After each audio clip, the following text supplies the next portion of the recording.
മലപ്പുറത്ത് കൂടുതൽ +1 സീറ്റുകൾ അനുവദിക്കണമെന്നാവശ്യപ്പെട്ട് മലപ്പുറം മെമ്മോറിയൽ എന്ന പേരിൽ സമരം പ്രഖ്യാപിച്ച് ഫ്രട്ടേണിറ്റി മൂവ്മെന്റ്. ഫ്രട്ടേണിറ്റി ജില്ലാ കമ്മിറ്റി സംഘടിപ്പിച്ച ഹൈസ്കൂൾ സമ്മേളനത്തിൽ ഹാജറ വാര്യംകുന്നത്ത് സമരം പ്രഖ്യാപിച്ചു. Celebrate the moments of colors.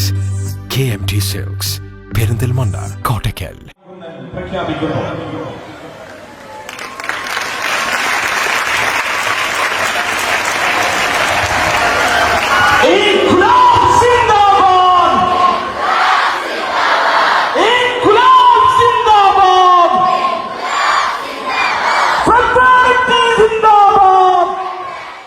മലപ്പുറത്ത് ആവശ്യമായ +1 ബാച്ചുകൾ അനുവദിക്കുക, വിദ്യാഭ്യാസ മേഖലയിൽ മലപ്പുറത്തോട് നിലനിൽക്കുന്ന വിവേചനം അവസാനിപ്പിക്കുക എന്നീ പ്രമേയങ്ങൾ ഉയർത്തി ഫ്രട്ടേണിറ്റി മൂവ്മെന്റ് മലപ്പുറം മെമ്മോറിയൽ എന്ന പേരിൽ പ്രതിഷേധ ക്യാമ്പയിൻ പ്രഖ്യാപിച്ചു. ഫ്രട്ടേണിറ്റി ജില്ലാ കമ്മിറ്റി സംഘടിപ്പിച്ച ഹൈസ്കൂൾ സമ്മേളനത്തിൽ വാര്യംകുന്നത്ത് കുഞ്ഞഹമ്മദ് ഹാജിയുടെ പേരമകൾ ഹാജറ വാര്യംകുന്നത്താണ് സമരപ്രഖ്യാപനം നടത്തിയത്. മലപ്പുറത്തോടുള്ള വിവേചനങ്ങൾ അവസാനിക്കുന്നതുവരെ പിന്മടക്കമില്ലാത്ത സമരപോരാട്ടങ്ങൾക്ക് നേതൃത്വം നൽകണമെന്ന് പ്രഖ്യാപന പ്രഭാഷണത്തിൽ അവർ പറഞ്ഞു.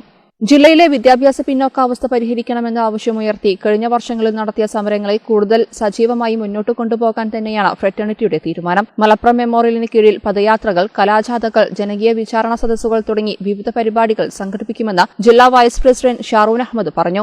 മലപ്പുറം ജില്ലയിലെ ഈ വർഷത്തെ SSLC റിസൾട്ട് വരുമ്പോൾ 79,730 വിദ്യാർത്ഥികളാണ് SSLC പാസ്സായി ഉപരിപഠനത്തിന് അർഹമായത്. അതിൽ തന്നെ നമുക്കറിയാവുന്നതുപോലെ 37,730 വിദ്യാർത്ഥികൾക്കാണ് പൊതുമേഖലയിൽ ഇവിടെ സീറ്റുകളുള്ളത്.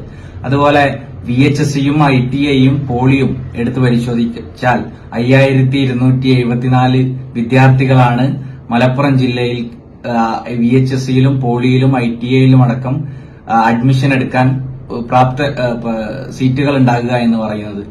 ഇങ്ങനെ പരിശോധിച്ചാൽ പോലും 41,950 വിദ്യാർത്ഥികൾക്കാണ് മലപ്പുറം ജില്ലയിൽ സീറ്റുകളുള്ളത്.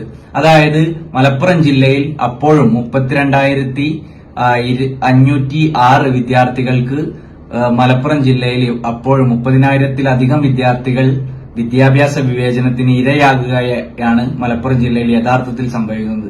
KM ഷഫ്രീൻ, ജംഷീർ അബൂബക്കർ, സാബിറ ഷിഹാബ്, ബാസിദ് താനൂർ, അഫ്സൽ കാടപ്പടി എന്നിവർ സംബന്ധിച്ചു.